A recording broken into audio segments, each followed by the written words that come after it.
सत्संग में पधारे पवित्र आत्माओं। यहाँ ध्यान और सत्संग का शिविर लगा है। 5 बार ध्यान और 3 बार सत्संग, लेकिन दोनों बात एक के है। धर्म कथा बाहर सत्संगा, अंतर सत्संग ध्यान भंगा। यह ध्यान और सत्संग क्यों, और विषय भी अभी जो पाठ हुआ है सत्संग का हुआ है। क्यों सत्संग क्यों? तो जहाँ आप हैं, जिस शरीर में आप हैं, जिस संसार में आप हैं, समझिए कि शरीर सत्य है, संसार सत्य है नहीं है। हम शरीर में और संसार में बद्ध हो गए। गोया कहने का मतलब शरीर असत्य है और संसार असत्य है, इसीलिए हम सब के सब दुखी हो गए। कुछ भी बनकर हैं, लेकिन कलेजे की तरफ झांक करके देखिए तो कहिएगा कि बाबा दुखी हैं। कोई राजा है, कोई रानी है, कोई मास्टर है, कोई डॉक्टर है, कोई धनी है, कोई निर्धन है, कोई बड़े बड़े अफसर हैं, कोई कम पढ़े लिखे हैं। किसी से पूछिए तो कहेगा हम दुखी हैं। ये दुख क्यों? असत्य में जब तक आप रहेंगे तब तक दुख होगा। शरीर और संसार असत्य है, इसीलिए हम लोग बेचैन बेचैन। एक घर है, एक घर में आग लग गई है, लेकिन मेरी बात को बढ़िया समझिए, सभी तरह के लोग उस घर में हैं। सभी तरह के लोग उस घर में है। एक घरे में आग लग गई है, बताइए कि शांति से कौन रह सकता है? जब घरे में आग लग गई है तो विचार करके कहिए कि शांति से कौन रह सकता है? उत्तर होगा कि कोई नहीं। शांति से वही रहेगा जो घर से निकल जाए। समझ में आ गई बात? घर में आग लग गई है ना जी, तो घर में कोई भी रहेगा, कुछ भी बनकर रहेगा, जलेगा ना, दुख होगी ना। लेकिन अगर उस घर के सीमा से बाहर हो जाए तब क्या होगा? बच जाएगा ना वो। तो आपको ये पता लगाना होगा असत्य कहाँ तक है। जहाँ तक असत्य है वहाँ तक दुख है, जहाँ तक असत्य है वहाँ तक अशांति है। अशांति है, अशांति है, क्लेश है, पीड़ा है, कष्ट है, जो कहिए सब असत्य में है। अब आपको पता लगाना है कि असत्य का घेरा कहाँ तक है। हम आप लोगों का मुंह देख रहे हैं, या आप हमारा पिछवाड़ी में देखिए, गुरु महाराज जी सत्य असत्य का पिंड ब्रह्मांड का नक्शा बना के दे गए हैं। उसमें देखिए सबसे काला है, जहाँ दोनों तीर का निशान है, वो स्थूल मंडल है।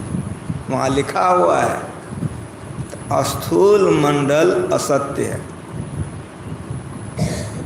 अब आपको ये जानना होगा असत्य कहते किसको हैं। ये जानना होगा असत्य कहते किसको हैं। तो असत्य उसको कहते हैं जो परिवर्तन हो जाए, बदल जाए, एक रस नहीं रहे। इस बात को आप कैसे समझेंगे? हमारा आपका शरीर है, माता के पेट से बाहर आया, कैसा था? जब बचपना थी तब कैसा था? जब किशोरा अवस्था तब कैसा था? जब जवानी आई तब कैसा? जब बुढ़ापा आ गया तब कैसा? जब जला दिया तब कैसा? समझ में आया? कि बदलते जा रहा है ना। तो जहाँ बदलते जाएगा वो असत्य होगा, और जहाँ तक बदलेगा वो सब असत्य होगा, और जहाँ तक असत्य होगा वहाँ अशांति रहेगी, दुख रहेगा, क्लेश रहेगा, कष्ट रहेगा, पीड़ा रहेगा, आवागम का चक्र रहेगा, काम सताएगा, क्रोध सताएगा, लोभ सताएगा, आदि आदि। इसीलिए ये परिवर्तनशील अर्थात असत्य कहाँ तक है? तो गुरु महाराज जी का प्रवचन पढ़िए, संतों के ज्ञान को पढ़िए। स्थूल असत्य है, सूक्ष्म असत्य है, कारण असत्य है, और महाकारण असत्य है। अब स्थूल सूक्ष्म कारण महाकारण किसको कहते हैं? तो सत्संग करते रहिए, धीरे धीरे ज्ञान होगा। सभी बातें इकट्ठे नहीं समझाए, इसीलिए बराबर सत्संग कीजिए, तो संत मत के तमाम ज्ञानों में आप प्रवीण हो जाएंगे। 4 मंडल है जिसको जड़ कहते हैं। आप लोग पढ़े लिखे हैं। जड़ का अर्थ ही होता अज्ञान, और अज्ञान का अर्थ ही होता असत। समझ में आ रहा है? स्थूल जड़ है, सूक्ष्म जड़ है, कारण जड़ है, और महाकारण जड़ है, गोया असत्य है। इसको अपनी शक्ति सत्ता नहीं है। अब आप कहेंगे क्यों ऐसा है? तो सुनिए मेरी बात। परिवर्तन क्यों होता है? तो पहले बना, फिर है, फिर खत्म हो गया कि नहीं? शरीर नहीं ना था जी, बना ना, अभी है ना, जल जाएगा तो खत्म हो जाएगा ना। इसको 3 गुण कहते हैं। बड़ा वेदांत ज्ञान ऊंचा है, जो संतों ने कहा, जो गुरु महाराज सिखा के गए हैं, बहुत ऊंचा ज्ञान है, बड़ा बारीक ज्ञान है। 3 गुण है। उस 3 गुण का नाम क्या है? रजोगुण, तमोगुण, सतोगुण। रजोगुण का काम क्या है? उत्पन्न करना। सतोगुण का काम क्या है? पालन करना। और तमोगुण का काम क्या है? विनाश करना। तो जिस तरह से आपका शरीर उत्पन्न हुआ और धीरे धीरे मर जाएगा, जल जाएगा ना, उस तरह इस संसार उत्पन्न हुआ है, और धीरे धीरे होते होते एक दिन ऐसा रहेगा कि संसार नहीं रहेगा, संसार समाप्त हो जाएगा। आपके शरीर की शक्तियाँ धीरे धीरे छिन्न हो जाती है कि नहीं हो जाती है? जो पिंडे स्वय ब्रह्मांडे, पिंड और ब्रह्मांड में एकता है। जिस तरह आपके शरीर की शक्तियाँ घटते घटते घट जाती है और विनाश हो जाता है, उसी तरह इस संसार की शक्तियाँ घटती हैं। आप कैसे मानेंगे? सुनिए मेरी बात। एक समय था, कलयुग नहीं था, सतयुग, त्रेता, द्वापर, आप लोग जानते हैं। यही घूमते रहता चारों युग। ये 12 गो महीना घूमते रहता है, इस 7 गो दिन घूमते रहता है। एक समय था कि किसान एक बार खेत में बौग करता था तो 7 बार घर में काट के लाता था, 7 बार। और वही धरती माता है अभी कि किसान अगर केवल बौग कर दे, यूरिया सल्फेट पानी नहीं पटावे तो मुँहे डनाते रहे। कितनी शक्तिहीन हो गई। और सुनिए मेरी बात, सतयुग के जो लोग होते थे उसकी आयु 1 लाख वर्ष होता था। सतयुग के जो लोग थे कितना दिन जीते थे? 1 लाख वर्ष। और मेरी बात सुनिए, उसकी लंबाई कितनी थी? 21 हाथ। सतयुग के जो लोग थे वे लोग 21 हाथ लंबे थे। 1 लाख वर्ष उनकी आयु थी। सतयुग की समाप्ति हो गई। तो सतयुग जाने के बाद क्या हुआ? त्रेता आया, 1,00,000 में 1 गो सुन्ना को हटा दीजिए, कितना बचा मास्टर? हैं? त्रेता के जो लोग थे उनकी आयु हो गई 10,000 वर्ष। और सुनिए, उसके हाइट हो गई 14 हाथ।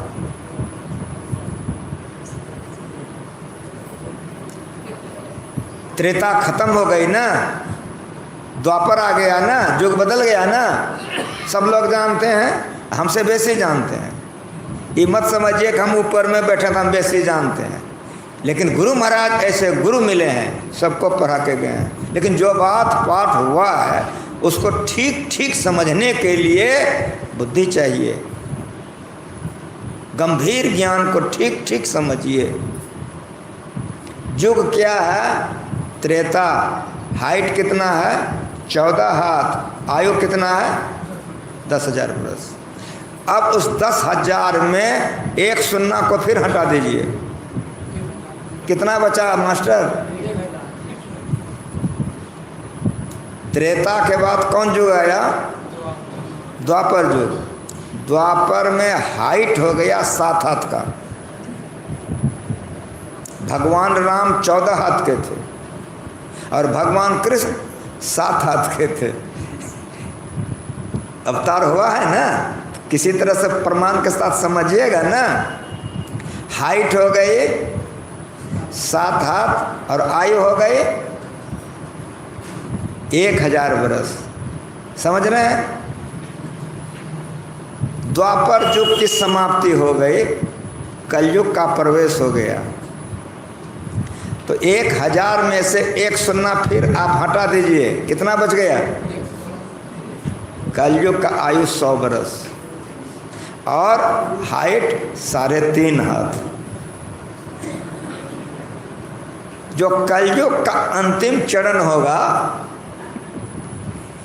जब कलयुग का अंतिम चरण होगा, हाइट हो जाएगा 18 इंच का। इसीलिए बैगन तोड़ेगा लग्गी लगाकर, हाइट हो जाएगा। और मेरी बात सुनिए कि 20 वर्ष के अंदर में जन्म लेना, ब्याह शादी, बाल बच्चा सब हो जाएगा। अंतिम चरण है कलयुग का। कहने का मतलब मेरा आप समझ रहे हैं कि जिस संसार में हम हैं, ये भी घटते घटते घटते घटते समाप्ति की ओर जा रहा है। गुरु महाराज जी ने कहा, उनके प्रवचन को पढ़िए, कि पहाड़ भी सड़ जाता है कि नहीं। जो जीवित पत्थर है वो आप 1 किलो ला के रख दीजिए तो 5 किलो का हो जाएगा, लेकिन जो मरा हुआ पत्थर है उसको रख दीजिए तो धीरे धीरे सड़ जाएगा। जो असत्य है वो परिवर्तनशील है, और जहाँ परिवर्तन है वहाँ आवागमन है, और जहाँ आवागमन है वहाँ दुख है। इसीलिए संतों ने इसकी खोज की, पता लगाया। पंथाई भावों को हटाकर विचारा जाए, ऐसे दोगा। सब संतों का एक मत है। सारे संतों ने इसका पता लगाया असत्य का घेरा कहाँ तक है। जो असत्य है उसको प्रकृति कहते हैं। कौन प्रकृति? अपरा प्रकृति। अपरा प्रकृति असत्य है।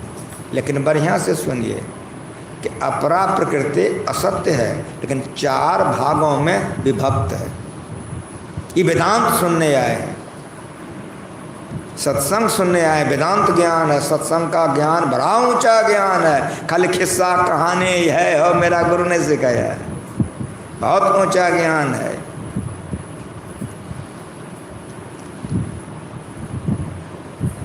संतों ने इसकी खोज की। अपरा प्रकृति नाम है। आप इसमें पिंड ब्रह्मांड के नक्शा में देखिए, लिखा हुआ अपरा प्रकृति। ये 4 भागों में विभक्त है, जो स्थूल, सूक्ष्म, कारण, महाकारण कहलाती है। लेकिन सुनिए, महाकारण के ऊपर में जो मंडल है वो सत मंडल, वो सत है, वहाँ परिवर्तन नहीं होता है। कहेगा क्यों नहीं परिवर्तन होता है? ये 3 का पहुँच वहाँ नहीं है। कौन 3 का? रजोगुण, तमोगुण, सतोगुण का पहुँच वहाँ नहीं है, इसीलिए उसको सत मंडल कहते हैं। लिखा हुआ देखिए वहाँ सत मंडल लिखा हुआ। अपरा प्रकृति के बाद लिखा हुआ है परा प्रकृति।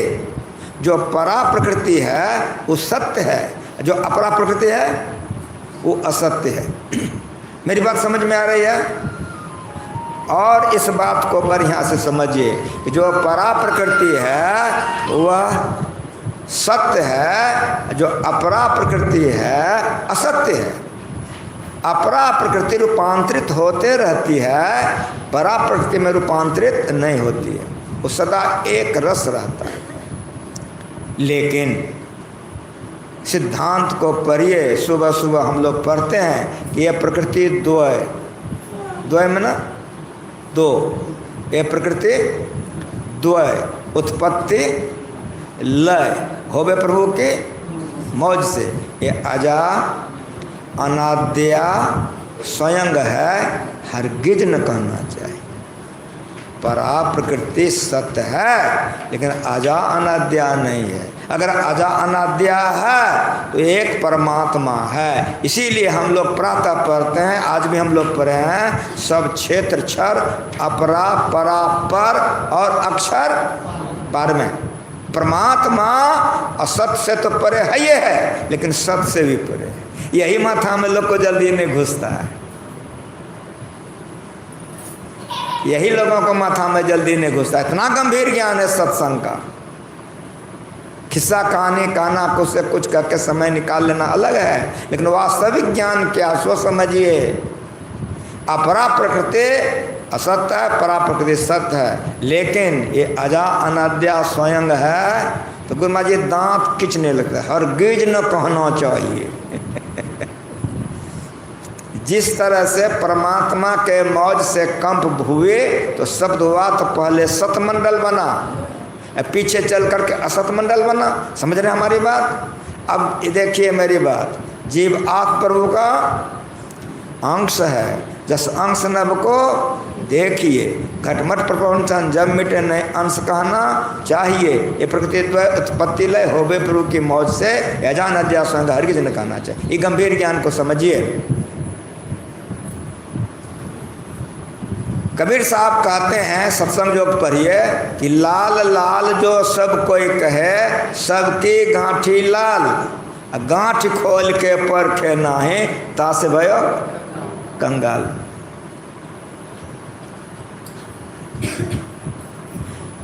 गांठ कहते हैं गिरह को, तो जड़ और चेतन की ग्रंथि पर गई है, गांठ पर गया है। सत्य और असत्य का गांठ पर गया है। समझ रहे हैं मेरी बात को आप लोग? उस सत्य असत्य के गांठ को खोल दीजिए, आत्मा परमात्मा मिल जाएगा, सत्संग हो जाएगा। कितना गंभीर ज्ञान है।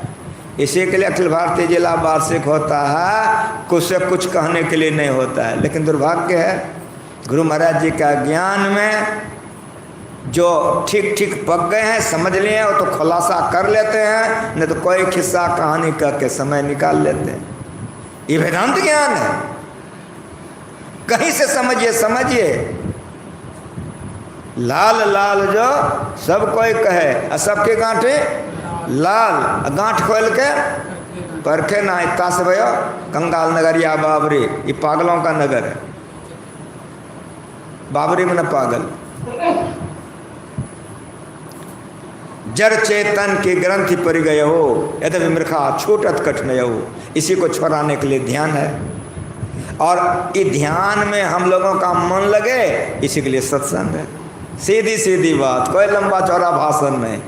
क्योंकि हम नया नया कहते हैं तो खूब नया नया तुम कहो, लाओगे कहाँ से? गुरु महाराज जी से एक बहस करने के लिए आया, तो गुरु महाराज जी सब सुनते रहे। तो गुरु महाराज जी ने अंत में कहा कि जितना अक्षर है इसी अक्षर से न बोले हैं। कहा हाँ। कहा तो जब इसी अक्षर से बोलते, अक्षर तो पहले से बना गया, तो नया कैसे हो गया? दिमागे ठंडा हो गया। समझ रहे हैं? ऋषियों ने, मुनियों ने, संतों ने पहले कह के गया है, तो तुम नया कहाँ से लाओगे? अगर पुराने ज्ञान को नहीं जानोगे तो भटक जाओगे।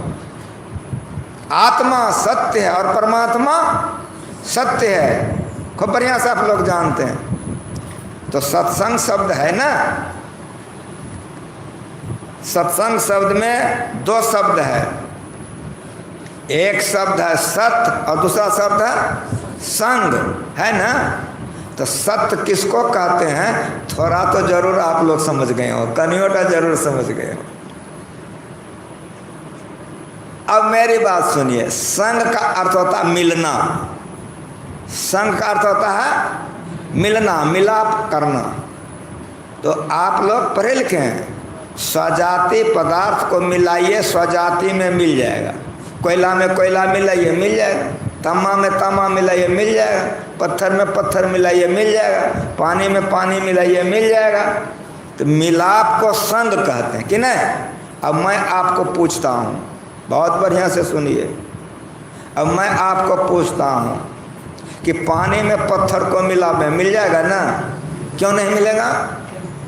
विजातीय पदार्थ है ना, दिमाग में आ गया ना कि विजातीय पदार्थ संग नहीं करेगा। अब सत्संग कौन करेगा? आपका आँख। जवाब दीजिए, आँख सत्य है? जवाब दीजिए नहीं। कान? कहिए नहीं। एक के बार पूछता हूँ कि आपका शरीर सत्संग करेगा? बड़ा ज्ञान ऊंचा है, बड़ा उम्दा ज्ञान है, लेकिन बड़ा मीठा ज्ञान। शरीर असत्य है, सत्संग कैसे करेगा? शरीर असत्य है। और मैं आपसे पूछता हूँ, आपका मन सत्य है कि नहीं? आपकी बुद्धि सत्य है कि नहीं? आपका चित्त सत्य है कि नहीं? आपका अहंकार सत्य है कि नहीं? समझ रहे हैं? बड़ा ऊंचा ज्ञान गुरु महाराज सिखा के गए हैं। गुरु महाराज चले गए, हम लोग मर जाएंगे, मोटी मोटी बातें रह जाएगी, सत्संग तो रह जाएगा, लेकिन इतना बारीक ज्ञान समझ लेना और समझा देना कोई मजाक नहीं है। कितना कठिन है, बड़े बड़े पढ़े लिखे लोगों के दिमाग में जल्दी नहीं अटता है, लेकिन गुरु महाराज जी की बड़ी कृपा है। हमारे संत मत के सत्संग की जो अंगूठा टिप है, सुनते सुनते समझने लग गया है, समझने लग गया है। ये गुरु महाराज जी की बड़ी महती कृपा है। बड़े बड़े वेदांती शास्त्री सब आए थे गुरु महाराज से मिलने के लिए। जब गुरु महाराज जी के प्रवचन को सुना तो कहा, हजूर हम लोग बाल ब्रह्मचारी हैं, सब दिन वेदांत ज्ञान शास्त्र पढ़े हुए हैं, लेकिन इतना निचोड़ आप बोलते हैं कि माथा में ताकत लगा लगा के समझते थे तो थोड़ा थोड़ा समझते थे, ये चोटरी मोटी वाला क्या समझता हो? तो गुरु महाराज मुस्कुराए। गुरु महाराज का सुनिए, जैसे आप लोग पढ़ते पढ़ते समझने लगे हैं, उसी तरह से हमारे सत्संग में बैठते बैठते छोटी मोटी वाला सब समझने लग गया है। समझ रहे हैं? किसी विषय का खुलासा बढ़िया से समझिए। मन असत्य है, बुद्धि असत्य है, सत्संग कौन करेगा? अब आप मेरी बात सुनिए। इस शरीर को आप देख रहे हैं? कहेगा हाँ बाबा जी देख रहा हूँ। इस शरीर असत्य है, अवश्य असत्य है, लेकिन बोल कैसे रहा? दिमागे हल्का हो जाएगा कि इसमें सत्य है इसीलिए बोल रहा है। समझ में आ रहा है? इसमें सत्य है इसीलिए ये बोल रहा है। अगर इससे सत्य निकल जाए बोलेगा? तो आप समझ रहे हैं ना कि सत्य अलग है, असत्य अलग है। तो जब इससे सत्य निकल जाएगा तब इसको क्या कहिएगा? मुर्दा कहिएगा ना। अब मन से सत्य को निकाल दीजिए। बड़ा गंभीर ज्ञान है, इसीलिए सवेरे पाठ हुआ जो मन से मनन नहीं किया जाता। मन से सत्य को निकाल दीजिए। मन जिंदा है कि मर गया? मन मर गया। ये तमाम से सत्य को निकालिए, इसी को ध्यान कहते हैं। क्या कहते हैं इसको? ध्यान कहते हैं। सिमटाव के साधन को ध्यान कहते हैं। तो तन से सत्य निकल जाए, इसलिए क्या करो? तो गुरु महाराज का दोनों तीर देखिए वहाँ है ना लगा हुआ कि 10वां द्वार में घुसा, जहाँ घुसेगा ये मुर्दा हो जाए। वही ध्यान है। मतलब शरीर से सत्य निकल गया तो सूक्ष्म शरीर से सत्य निकल गया, कारण शरीर से सत्य निकल गया। मेरी बात समझ में आ रही है कि कैसे निकल गया? तो तीर के निशान के बाद में ध्यान की जो प्रक्रिया आप जानते हैं वह दृष्टि योग के बाद नादानुसंधान है। नादानुसंधान जो है वो चुंबक है। जैसे चुंबक लोहा को खींचता है उस तरह परमात्मा से आवाज आ रहा है जिसको सुन करके आप परमात्मा तक बढ़ेंगे। इस सत्संग है, इस सत्संग है। परिणाम क्या होगा? जड़ के चारों शरीर निकल गए, जड़ के चारों शरीर निकल गए और चेतन से आप निकल गए। तब क्या हो जाएगा? ज्यों जल में जल पैठ न निकसे, यों ढोरी मिला जोलाहा। रहेगा तो छोटा जात का लिखेगा सिंह कि हम राजपूते हैं। तो जब संशय व भजन भेद देते थे तो कहते थे क्या नाम है? फलना सिंह। तो असली की नकली हो। इस संशय भी वह पूछते थे क्या नाम है जी? तो फलना सिंह। हम लोगों को भजन भेद देते, जाति लिखना पड़ता है। हाय गोरी लिखता है सिंह, तो वहाँ तो जाति लिखना पड़ेगा। क्या नाम है? अमर सिंह। तो अब अमर सिंह नहीं ना लिखेंगे, अमर सिंह लिखेंगे, लेकिन बगल में सिंह में खुलासान करना होगा। कौन चाहता है? तो गोरी, तो वहाँ लिखते हैं गोरी। चमार जो जाती है।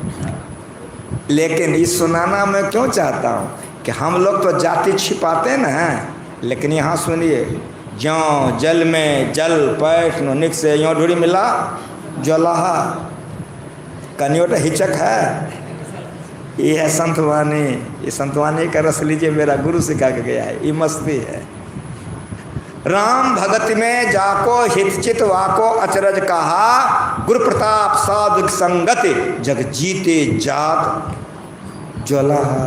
देख देख पर ज्वलाहा चमारा। इस सत्संग कर लेता हूँ, मस्ती में रहता। देख देख पर चमारा ज्वलाहा ज्वलाहा, जहाँ जल में जल पैठ न निकसे। यही सत्संग है। उलट पैछ लो पैरो पकड़ो पसरा मना बटो, कहे कबीर सुनो बैसा दो तपया निज ठौर। निज मना अपना, ठौर मना घर, अपना घर। उलटने का मतलब यहाँ ये नहीं है कि पैर को ऊपर करके माथा नीचे कर दीजिए, सो नहीं। बहिर्मुख से अंतर्मुख हो जाइए कि स्थूल से सूक्ष्म में, सूक्ष्म से कारण में, कारण से महाकारण में, महाकारण से चेतन में। इस तरह से अपने को निकालिए। तो जब सारे जड़ मंडल से चेतन निकल जाएगा और चेतन से आत्मा निकल जाएगा, तब क्या होगा? यही जन्म का लाहा, यही काम करने की शरीर मिला है। क्या? तो जौ जल में जल पैठ न निकसे। जैसे जल एक लोटा पानी है, उल्टा दीजिए तो गंग मिलत हो जाता है गंगा। लोटा का पानी क्या हो गया? गंगा हो गया ना। क्यों? लोटा का जल जल, गंगा जी का जल जल सो जाती है ना। तो आत्मा सत्य है, परमात्मा सत्य है, दोनों मिलेगा। इसी को सत्संग कहते हैं। इसी सत्संग को मीराबाई ने की कि मीराबाई का तस्वीर लगा करके लोग प्रणाम करते हैं। इसी सत्संग को माँ सबरी ने की, जो माँ सबरी का तस्वीर लगा के हम पूजा करते हैं। कबीर, नानक, सूर, तुलसी, गुरु महाराज ने इसी सत्संग को किया, जो उनके तस्वीर को लगा के हम सब पूजा करते हैं। जिन्होंने इस क्रिया को कर लिया और जिस भेष में कर लिया, उसी को संत कहते हैं। तो मेरा साड़ी पहनती थे, सब साड़ी पहनिए। कबीर पुतली पहनते थे, सब पुतली पहनिए। तो पहनने तो लग गए, लेकिन कैठो कबीर हो गए। गुरु महाराज गरबा पहन के हो गए, तो कैठो गुरु महाराज हो गए, हो जाएंगे। मेरी बात समझ में आ रही है? जिस भेष में ये क्रिया को कर लिया उसी को संत कहते हैं। उसका जो भेष है उसी की पूजा होती है। कबीर साहब पुतली पहन के किए तो पुतली का पूजा हो रहा है। नानक साहब मुरठा मान के कहते मुरठा का पूजा हो रहा है। गुरु महाराज जी कुछ नहीं तिल के लगाए, तुलसीदास जी तिलक लगाए तो सबको तिलक लगाता है कि नहीं लगाता है? गुरु महाराज जी कुछ नहीं, कोई चिन्ह बाहर में न रखे, लेकिन एक पिंच गुरु महाराज को बराबर करता था कि यदि मैं बाबा साहब के शरण में आने के पहले भेष नहीं लिया रहता तो मैं नमूना अलग रखता। भेष पर गुरु महाराज जी को बड़ा पिंच होता था। कहा कि मैं तो भेष ले लिया था, उतारना अच्छा नहीं होता, भेष को कलंक लगता, इसीलिए गुरु महाराज जी भेष ले लिए थे, तो भेष को उतारे नहीं। समझ रहे हैं? इस क्रिया को जिस भेष में हो गया उसी को संत कहते हैं। वाल्मीकि नारद घट जोने, निज निज मुखने कहे निज होने, जलचर थलचर नवचर नाना, जय जर चेतन जीव जहाना, मत के रत गते भूत भलाए, जब जय जतन जहाँ जय पाए, सो जानब सत्संग प्रभावो, लोको वेदन आन उपाओ, आदि आदि। जितना पाठ हुआ सब इसमें घुस जाएगा, सब इसमें घुस जाएगा। वाल्मीकि नारद घट जोने, वाल्मीकि हत्यारा था, नारद जी संत थे, दोनों का मिलाप हो गया। नारद जी ने उपदेश कर दिया तो जितनी शांति जो गति नारद जी के थे रत्नाकर का हुआ कि नहीं? उल्टा नाम जपत जग जाना। अब वाल्मीकि वह ये सत्संग है। ऐसे संतों के संग को सत्संग कहते हैं। बिल्कुल समझ में आ गया आप लोगों को? ऐसे संत किसी भेष में हो, किसी देश में हो, किसी जाति को हो, होंगे सब चरणन सिरधारी, भजत में ही धन धन कहीं संत को दासा सब। अगर ऐसे संत धरातल पर नहीं आते, ये ज्ञान का प्रचार नहीं होता।